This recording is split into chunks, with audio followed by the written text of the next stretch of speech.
Hello, I'm Tony, and I can help make sure that you get into one of our events in the neighborhood. Our sign-up time is 9 a.m., but a lot of people usually come early. So if you want to be in the first 100, it's a good idea to get there between 8 a.m. and 8:30. Getting served in the neighborhood is a two-step process, and it takes up most of the day. When we sign in the first 100 people, we get their social security numbers, and we go over what we can and cannot do for them. Then we let them go so they can come back before 1 o'clock.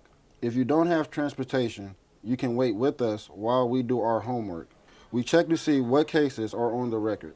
Sometimes people hear about our events from someone else, and they might get the wrong information. You can click on the link below to hear what we can and can't do at our events. Hey, I'm Erin, and there's a good chance that I'll see you in line when you come to sign in. It helps if you have a driver's license, even if it's suspended or expired. You can also bring your state ID card. But if you don't have any of those, we still can help you as long as you know your social security number. Hi, I'm Pam. In the neighborhood, I'm known as Auntie Pam. When you visit us at our event, we're going to give you a number. This number keeps track of who comes first. Keep this number.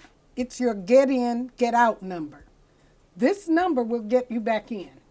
To speed things up in the morning, we may ask you to write your social security number and your phone number on the back of the ticket, so you don't have to say it out loud.